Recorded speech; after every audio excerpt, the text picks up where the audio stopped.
had been a salvage operator for 12 years, and in all that time, he had never seen anything like this. The wreckage spread across the gray moon's surface like a metal flower blooming in slow motion. Twisted hull plates caught the dim light of the distant sun. Engine parts lay scattered for kilometers, and in the center of it all, the main body of the ship sat broken and silent, its once proud form now nothing more than scrap. "That's a cruiser," Park said from beside him. Her voice carried that familiar mix of excitement and caution that had learned to trust over the years. "Class 7, maybe Class 8. Those things cost more than our entire planet's yearly budget." Nodded slowly. He stood at the edge of the crater their landing had created, his salvage suit protecting him from the moon's thin atmosphere. Behind him, the persistent Hope sat waiting, its old engines clicking as they cooled. "How long has it been here?" he asked. Lee's voice crackled through the communication system from the ship. "Based on the heat readings, I'd say 3 days, maybe 4. The metal is still warm in some places." 3 days? A cruiser had crashed on an uncharted moon 3 days ago, and no one had come looking for it. That was strange.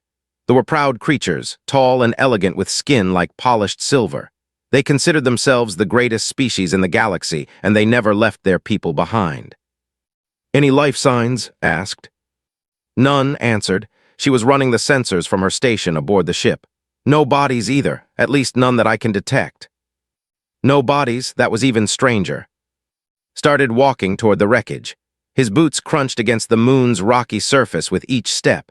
Followed close behind, her tool bag hanging from her shoulder. "We should call this in," she said. "They will pay good money to recover their own technology."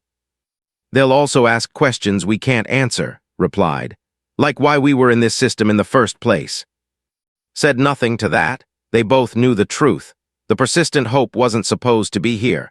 This was territory, and humans needed special permission to enter, permission that had never bothered to get. They reached the main hull and found an opening where the metal had been torn apart, activated the light on his helmet and stepped inside. The interior was dark and silent. Emergency lights flickered weakly along the corridor walls, casting strange shadows that danced with each flicker. The air smelled like burned circuits and something else, something couldn't identify. "This doesn't feel right," whispered. Agreed, but he kept moving forward. He had been in hundreds of wrecks over the years, ships that had been hit by asteroids, torn apart by engine failures, destroyed in battles. Each one had its own story to tell, its own secrets to reveal. But this one felt different. This one felt wrong. They walked through empty corridors and abandoned rooms. They found control panels still glowing with power, seats still warm from recent use, meals half-eaten on tables. But no, not a single body, not a single survivor. "It's like they just vanished," said. Stopped in front of a door that was different from the others. It was larger, heavier, with symbols carved into its surface that he didn't recognize. The symbols seemed to glow faintly with a blue light that pulsed like a heartbeat. "What is this?" asked. "I don't know," reached out and touched the door. The moment his fingers made contact, the symbols flared bright and the door slid open with a soft hiss. Inside was a small chamber, empty except for a single pedestal in the center, and on that pedestal sat a cube. It was about the size of his fist, made of some crystalline material that seemed to contain stars within its depths. Blue light swirled inside it, moving in patterns that hurt to watch for too long. It was beautiful and terrifying at the same time. "Don't touch it," said quickly. "We don't know what it is." But was already moving forward. Something was pulling him toward the cube, a feeling he couldn't explain. It was like the cube was calling to him, singing a song that only he could hear. He reached out and wrapped his fingers around it. The universe exploded. Saw stars being born and dying in the span of seconds. He saw civilizations rising from dust and falling to ash. He saw creatures of light building wonders that imagination, and he saw those same wonders crumbling into nothing. He saw a darkness at the edge of everything, a hunger that consumed all it touched. And through it all, he heard a voice. Finally, the voice said, "We have waited so long." Then it was over. Was back in the chamber, standing on his own 2 feet, the cube warm in his hand. Was shaking his shoulder, her face pale with fear. "Are you okay? What happened?" He looked down at the cube. The light inside had changed. It was brighter now, more focused, like it had woken from a long sleep. "We need to go," he said. Why, what did you see? Didn't answer. He couldn't find the words to explain what he had experienced. Instead, he walked out of the chamber, through the corridors, and back to the opening in the hull. Followed, asking questions he couldn't answer. When they reached the persistent Hope, was waiting at the entrance with wide eyes. Something is coming, he said. Sensors are picking up multiple ships entering the system, big ones. Looked up at the sky, even though he couldn't see anything through the moon's thin atmosphere. How long until they get here? 2 hours, maybe less. Climbed aboard the ship and headed for the cockpit, looked up from her console as he entered. Who are they? She asked. Does it matter? Sat in the captain's chair and strapped himself in. Get us out of here now. Ran to the pilot's seat and started the engines. The persistent Hope groaned and shook as it lifted off the moon's surface. Appeared in the cockpit doorway, her eyes fixed on the cube in his hand. What is that thing? She demanded. Looked at the cube, watching the light swirl within its crystalline walls. He thought about the visions he had seen, the voice he had heard, the feeling that everything had changed in a single moment. I don't know, he said honestly, but I think it's important. I think it might be the most important thing in the galaxy. The persistent Hope jumped to faster-than-light speed, leaving the wreckage and the moon behind. And somewhere in the darkness between stars, the cube continued to pulse with its strange blue light, waiting for the moment when its secrets would be revealed. 3 days passed aboard the persistent Hope and barely slept. Every time he closed his eyes, the visions returned. Stars dying in silence, worlds burning without fire, a darkness that ate light itself, and always the feeling of being watched by something ancient and patient. The cube sat on his desk in his small cabin, glowing softly in the darkness. He had tried to put it in storage, tried to lock it away, but something always pulled him back to it. The crew had noticed. They were worried about him, though none of them said it directly. On the third night, woke to find the cube floating beside his bed. He sat up slowly, his heart beating fast. The cube hung in the air at eye level, its blue light pulsing in a rhythm that matched his own heartbeat. As he watched, the light grew brighter and that voice returned. Do not be afraid, it said. The voice seemed to come from everywhere and nowhere at once. We mean you no harm. What are you? Whispered. We are what remains of those who came before. We are memory. We are knowledge. We are the repository. The word hung in the air between them. Repository, a storage place for something precious. I don't understand, said. The cube's light shifted, and suddenly images filled his mind. He saw a species unlike any he had encountered before, beings made of pure energy who moved through space like fish through water.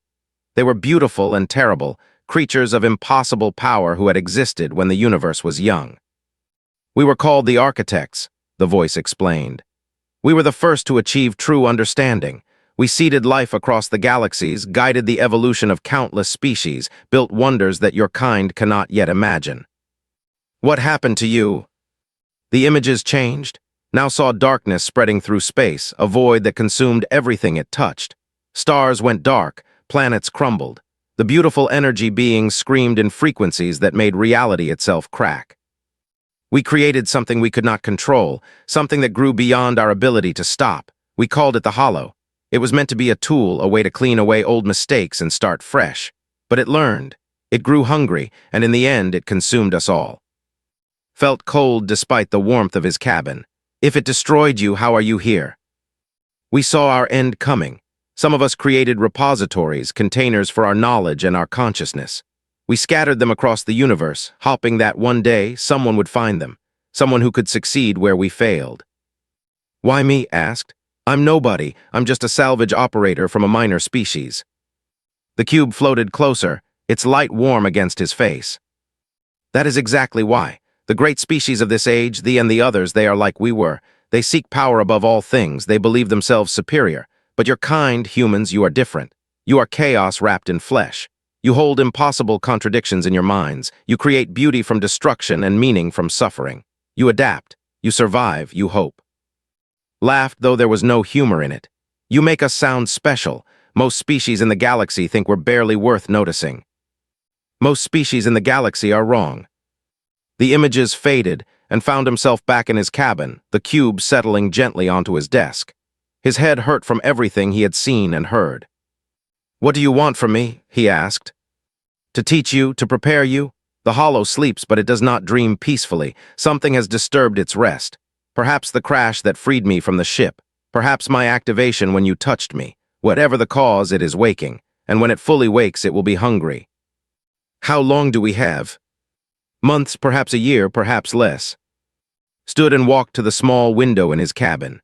Outside, stars streamed past as the ship traveled through faster-than-light space. Somewhere out there, an ancient horror was waking up, and he was supposed to stop it. "I can't do this alone," he said. "You will not have to. Others will join you. The repository contains knowledge that can change the balance of power in this galaxy. Technologies that make achievements look like stone tools. When the time comes, you will have followers." "I don't want followers. I just want to keep my crew safe." "Then learn, grow, become what you must become. The knowledge is yours, you only have to accept it." Was quiet for a long moment, then he turned back to the cube. "Teach me," he said. The light grew bright, and his education began. Over the next weeks, the repository poured information into his mind. He learned about energy and matter, about space and time, about the fundamental forces that held reality together. He learned about the architects and their achievements, their mistakes, their final desperate attempts to survive. And he learned about the hollow, the thing they had created, the hunger that could not be satisfied. During the day, he worked with his crew as always. They continued their salvage operations in safer systems, gathering materials and credits while staying away from space. But in the quiet hours when the others slept, studied. Was the first to notice the changes. "You fixed the secondary reactor," she said one morning, staring at the engine room display. "It's running at 180% efficiency. That should be impossible." Shrugged, "I just adjusted a few things." "A few things?" She pointed at the readings. "This breaks 3 laws of physics that I know of. How did you do it?" He couldn't lie to her. He had known for 7 years, trusted her with his life more times than he could count. "The cube," he said simply. "It's teaching me." Sighs went wide. "Teaching you what?" "Everything." He told her then about the architects and the repository and the hollow. He told her about the knowledge that was slowly filling his mind, about the responsibility that had been placed on his shoulders. She listened without interrupting, her face growing more serious with each word. When he finished, she was silent for a long time. "So an ancient alien artifact chose you to save the galaxy from a monster that destroyed the most powerful species ever to exist," she finally said. "That's about right." Laughed, shaking her head. "Captain, I've followed you into a lot of crazy situations over the years. I guess one more won't hurt." Smiled. It was the first genuine smile he had worn in weeks. "Thank you," he said. "Don't thank me yet. If we're really doing this, the others need to know too." He nodded. She was right. It was time to stop hiding. That night gathered his crew in the common room and looked confused but curious. Stood beside him, her presence a comfort. He placed the cube on the table between them and began to speak. He told them everything, holding nothing back. When he finished, the silence stretched long. Then leaned forward, his young face determined. "So what do we do first?" Looked at his crew, at the people who had trusted him for years without question. They deserved better than this. They deserved safe lives and peaceful futures, but they were choosing to stand with him anyway. "First," he said, "we need help, and I know exactly where to find it." Found them at the edge of the neutral zone. Was in the cockpit when console started screaming warnings. Red lights flashed across every display, and the ship shuddered as it was pulled out of faster-than-light travel. "Gravity net," said, his hands flying across the controls. "Someone trapped us." Through the forward window, saw them. 5 warships arranged in a perfect arc, their silver hulls gleaming against the darkness of space. Each ship was 10 times the size of the persistent Hope, bristling with weapons that could turn his little salvage vessel into dust in seconds. "They're hailing us," said. Her voice was calm but could see her hands shaking. "Put it through." The main screen flickered and appeared. He was tall and elegant like all his kind, his silver skin smooth and perfect, his eyes cold as distant stars. Golden symbols on his chest marked him as a commander of high rank. "Human vessel," they said. His voice dripped with contempt. I am commander of the Second Fleet. You have stolen property belonging to the Empire. You will surrender it immediately, or you will be destroyed. Stood slowly. I don't know what you're talking about. Commander smiled. It was not a pleasant expression. Do not play games with me, creature. Our sensors detected the activation of an artifact on the crashed cruiser, an artifact that was being transported for study, an artifact that is now aboard your pathetic ship. The wreckage was abandoned. Under salvage law, anything we found there belongs to us. Your laws mean nothing, leaned forward, his cold eyes narrowing. I will give you 1 minute to surrender the artifact. After that, I will reduce your ship to atoms and recover it from the debris. The screen went dark. Burst into the cockpit, her face pale. Please tell me you have a plan. Looked at the cube in his hand. It had been teaching him for weeks now, filling his mind with knowledge that still felt impossible. He understood things about energy and space that no human had ever grasped. But could he use that knowledge? Could he actually do something with it? He said, how long until that gravity net loses power? At least an hour. These models are designed for long sieges. Then we're not going through it, we're going around it. Around it, there's no around it. The net covers everything within. Trust me. Closed his eyes and let the repository's knowledge flow through him. He saw the gravity net as a web of energy, lines of force stretching through space. And between those lines, he saw gaps, tiny imperfections in the net where space was still free. Send these coordinates to console. He rattled off a string of numbers that made no sense to anyone but him. When I give the signal, push the engines as hard as they can go. Those coordinates are inside the net, said. We'll be torn apart. No, we'll be exactly where we need to be, trust me. The minute was almost up. On the screen, could see the ships powering their weapons, preparing to fire. Now, he said, push the engines to maximum. The persistent hope lurched forward, diving toward what looked like certain death. But instead of being crushed by the gravity net, the ship slipped through a gap that shouldn't have existed, a tiny fold in space that the sensors couldn't detect. For one terrible moment, reality twisted around them. Stars bent into spirals, colors became sounds.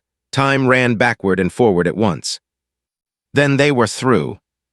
The persistent hope emerged on the other side of the net, engines screaming as it accelerated away from the fleet. Behind them, commander's ships fired, but their weapons only hit empty space where the human ship had been moments before. How is this possible? Gasped. We should be dead. The gaps in the net, explained, his head pounding from the effort. Every system has imperfections, you just have to know where to look. Stared at him with something between wonder and fear. The cube taught you that. The cube teaches me everything.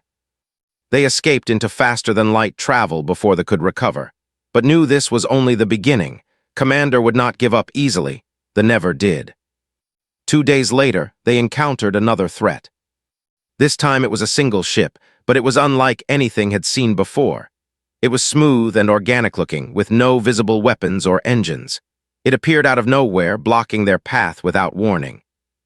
Design said, that's an ambassador's vessel. The hail came immediately. The face on the screen belonged to one of the oldest species in the galaxy. They were telepaths, their minds connected in ways other species could barely understand. This one had gray skin covered in intricate patterns and eyes that seemed to look through rather than at. Of the human vessel Persistent Hope, they said, its voice was soft but carried weight. I am Ambassador. The Galactic Council has sent me to discuss the artifact in your possession. I wasn't aware the Council had any interest in salvage operations. They have great interest in architect artifacts. Such things are covered under ancient treaties. They belong to all species, not to individuals. Certainly not to... Paused, choosing his next words carefully. Minor species without the capacity to understand their significance. Felt his anger rise but kept his voice steady. I understand their significance well enough. Do you? His eyes narrowed. The repository you carry is dangerous beyond measure. The architects were the greatest civilization ever to exist, and they were destroyed by their own creations. What makes you think a human can succeed where they failed? Maybe that's exactly why I might succeed, because I'm not like them. There was silent for a long moment. When he spoke again, his voice had changed, becoming less official and more curious. You have bonded with it. The repository has chosen you. It was not a question. Interesting.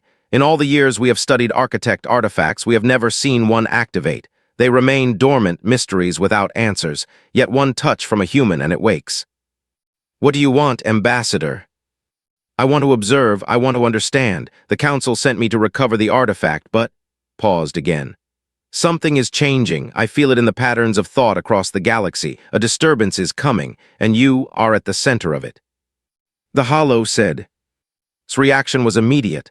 His gray skin paled and his eyes went wide. You know that name? The repository told you. It told me everything. It's waking up, Ambassador. The thing that destroyed the architects is returning, and if we don't stop it, it will destroy everything else too. For the first time, looked afraid. This cannot be. The Hollow is a legend, a story to frighten children. It's real and it's coming. The ship drifted beside the persistent Hope for a long time while processed this information. Finally, he spoke again. I cannot help you openly. The council would not approve, but I can delay my report, give you time to prepare, and I can send word to others who might listen. Why would you do that? Because if what you say is true, then the old divisions between species no longer matter. We will all be equally dead if we cannot stand together. His face hardened with determination.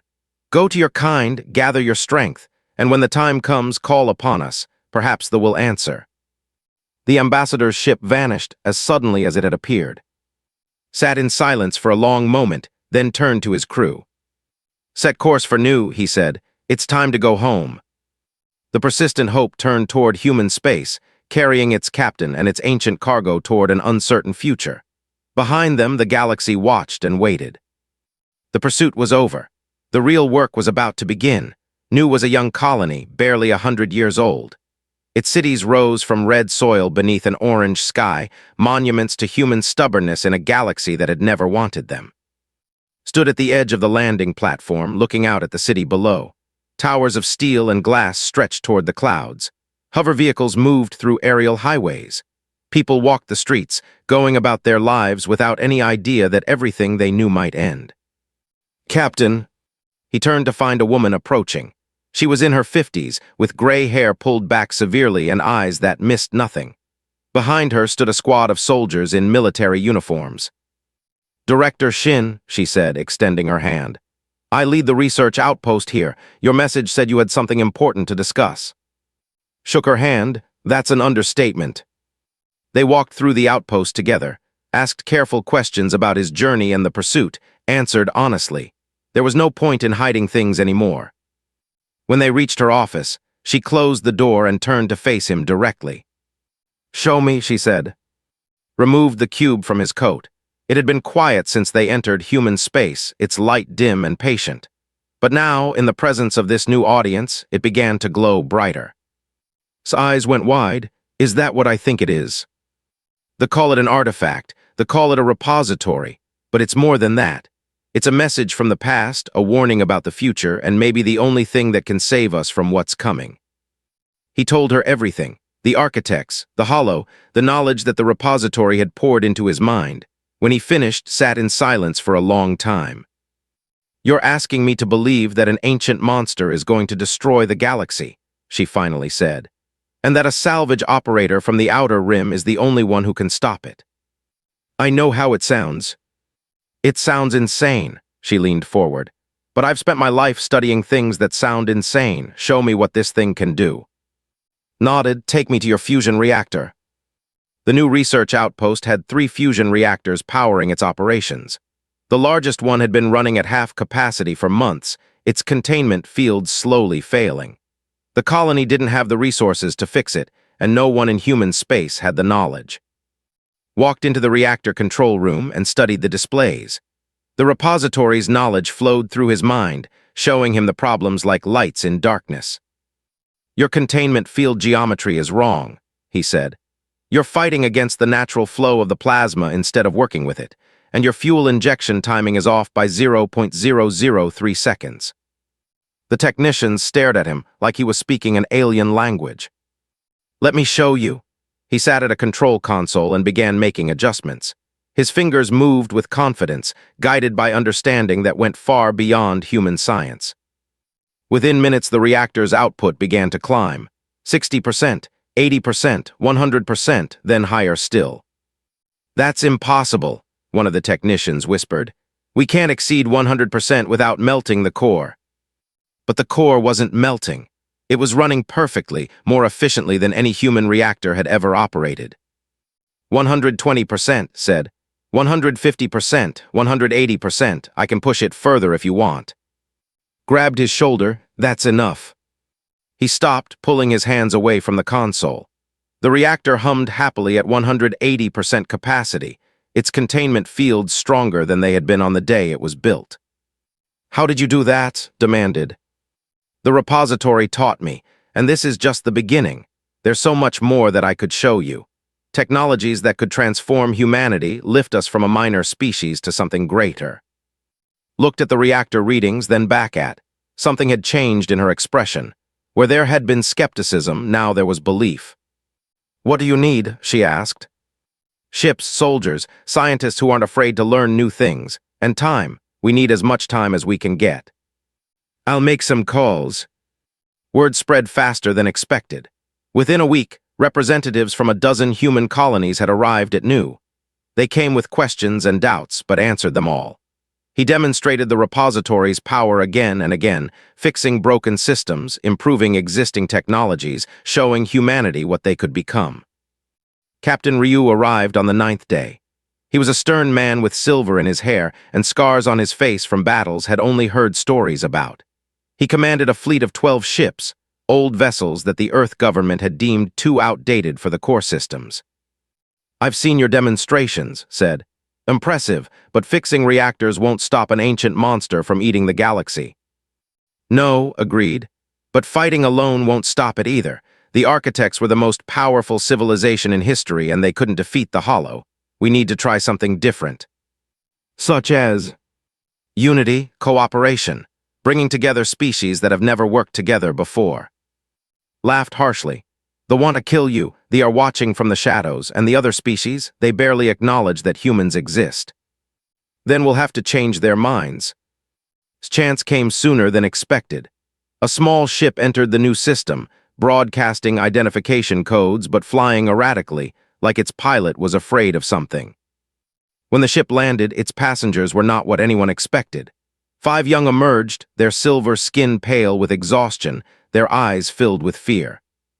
Their leader introduced herself as Researcher Vel. She had been studying energy patterns at a distant observatory when she detected something impossible. A ripple in the fabric of space itself, originating from the void between galaxies. A hunger that was slowly, inexorably waking up. "Our commanders refused to listen," Vel said. "They called us alarmists, they threatened to imprison us for spreading panic, so we ran." She looked at with desperate hope. "We heard rumors that a human had discovered an architect artifact, that he was gathering forces to fight the Hollow. Please tell me those rumors are true." "They're true," said. For the first time in his life, he saw a cry. More allies arrived in the following weeks. Observers who came to watch and stayed to help. A trading delegation from the species who offered supplies and ships. And one morning, a crystal appeared in quarters without warning. The crystal was alive. It was a member of a species so reclusive that most people believed they were myths. They had not spoken to organic beings in over 300 years, yet here one was, pulsing with inner light. "The patterns have changed," they said, its voice like wind through glass. "The old songs are dying, new songs must be sung, we will help." Stared at the crystal being, trying to comprehend what was happening. Humans leading a coalition against an ancient threat, defectors working alongside their former enemies, sharing knowledge they had guarded for centuries, and now joining a fight that most of the galaxy didn't even believe was real. "Why?" he asked. "Why are you all coming to me?" Director answered. She had been standing in the doorway watching the exchange. "Because you're human," she said. "Because your species has something the others don't. You hope, you adapt. You refuse to accept that anything is impossible." She smiled. "For the first time in history, the galaxy needs exactly what humanity has to offer." Looked at the cube in his hand, then at the allies gathered around him. Humans and scientists and soldiers and salvagers and spies. An impossible alliance built on the desperate belief that together they might survive. Then let's get to work, he said. We have a galaxy to save. Hollow came without warning. One moment the stars at the edge of the galaxy burned bright. The next, they simply weren't there anymore. No explosion, no flash of light, no dramatic announcement. Just darkness spreading like a stain across the universe. Watch the reports come in from the command center on new. Colony worlds sending desperate messages that cut off mid-transmission. Fleets vanishing without a trace. The darkness expanding faster every hour. We're out of time, said. She stood beside him, her face grim. Whatever we're going to do, we need to do it now. Nodded. He had spent months preparing for this moment, but now that it was here, he felt smaller than ever. The architects had been gods compared to him. They had possessed power beyond imagination, knowledge beyond comprehension, and they had failed. But they had also left him a gift. The repository had shown him their mistakes. They had fought the Hollow with overwhelming force, pouring energy into weapons of unimaginable power. But the Hollow fed on energy. Every attack only made it stronger. The architects had failed because they tried to impose order on chaos. His plan was to do the opposite.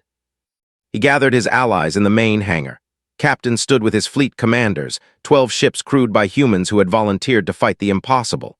Researcher Vel was surrounded by her fellow defectors, their silver faces determined.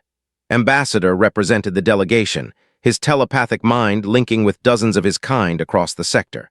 And the envoy floated silently, its crystal body humming with frequencies that made reality tremble. You all know what we're facing, said. The Hollow destroyed the greatest civilization in history. We have no reason to believe we can succeed where they failed. He paused, looking at each of his allies in turn.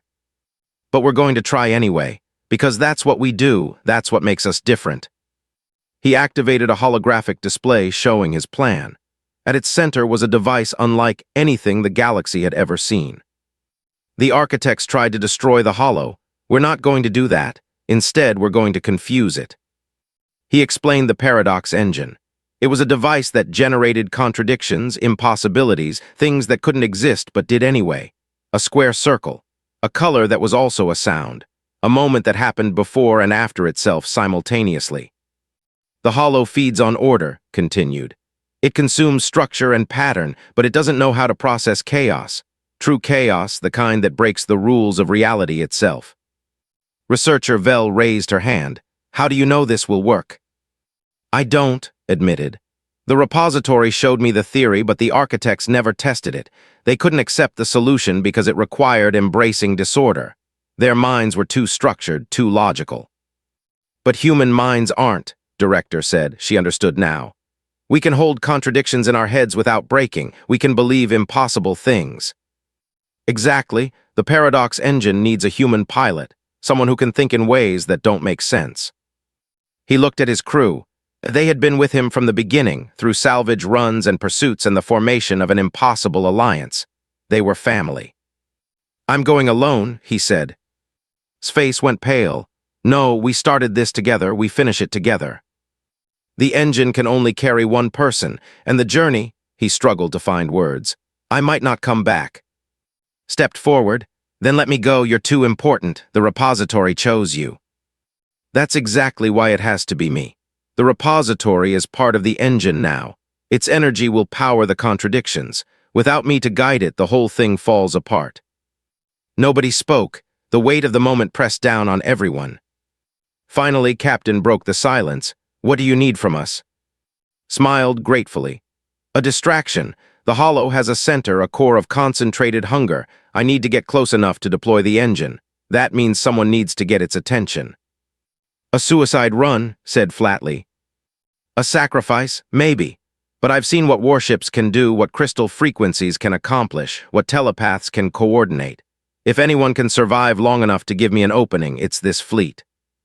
Closed his eyes. My people will link with your pilots. We will share our perception, our coordination. Every ship will move as one mind. The crystal chimed. We will sing the disruption frequencies. The Hollow will falter, if only for moments. Vel stepped forward. My people will fly the forward positions. We have the strongest ships and the most experience with combat. Let us make up for the sins of our empire. Felt tears threatening to fall.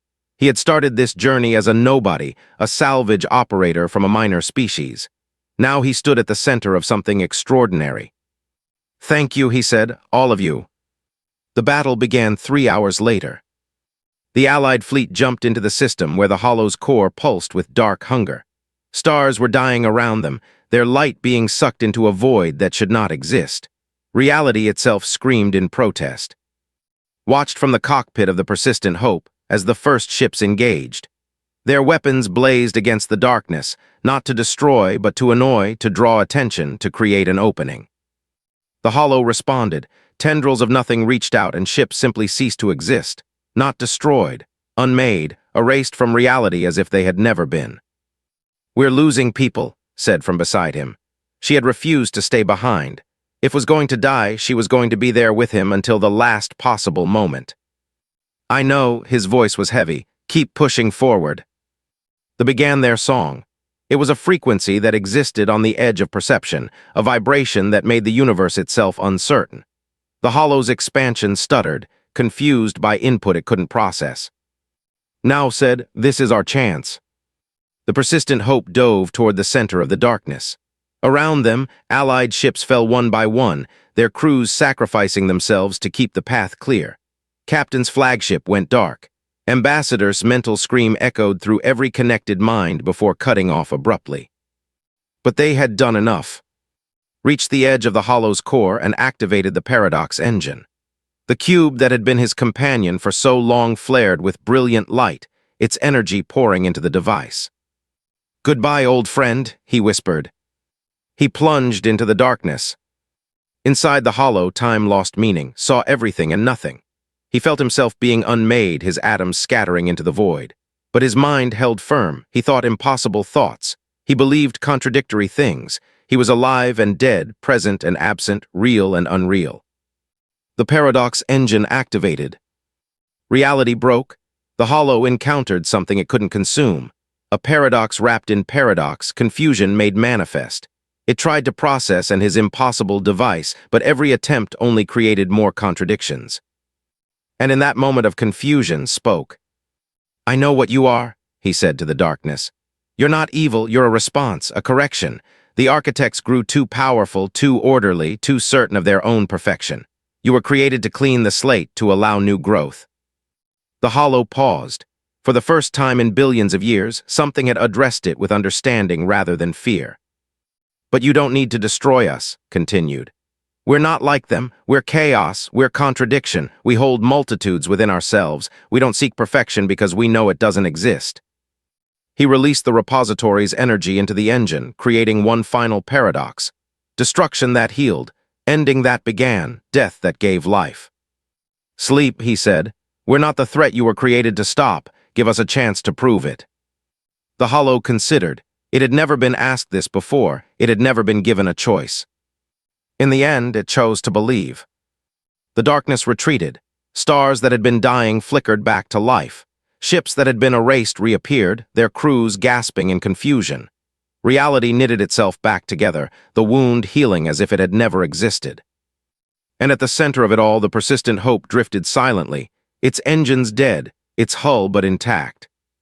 Found in the cockpit, unconscious but alive. In his hand, where the repository had once been, there was only a small scar. The cube was gone, its energy spent in the final paradox. "He did it," she whispered. "The idiot actually did it." She started crying and laughing at the same time. The galaxy changed after that day. Humans were no longer a minor species. They were the ones who had faced the end of everything and refused to accept it. They were the ones who had led an impossible alliance, who had thought impossible thoughts, who had talked an ancient cosmic horror into going back to sleep. The Empire officially apologized for centuries of dismissal and opened their borders to human ships. They invited humans to join their telepathic networks, the first non-species ever given that honor. They emerged from their isolation, curious about the chaotic creatures who had accomplished what logic said was impossible. Recovered slowly. He spent weeks in a hospital bed on Nu, surrounded by his crew and new allies. The repository's knowledge was gone from his mind, faded like a dream upon waking. He was ordinary again, just a salvage operator from a minor species. But the galaxy remembered. When he was finally well enough to walk, took him to the Persistent Hope. The ship had been repaired and upgraded with technology from a dozen different species. It gleamed in the hangar lights, more beautiful than it had ever been. "Where to next, Captain?" asked from the pilot's seat. Looked at his ship, his crew, his friends. He thought about the future stretching ahead, full of possibilities that hadn't existed before. Humans would go further than ever, reach higher than ever, dream bigger than ever. And it had all started with a salvage operator who found something incredible in alien wreckage. He smiled. "Somewhere interesting," he said. The persistent hope lifted off and jumped to, carrying its crew toward whatever adventure came next. Behind them, the galaxy watched with new respect, waiting to see what humanity would do. The answer, as always, was simple. Humanity would hope, humanity would adapt, humanity would survive. And the stars themselves would learn to make way.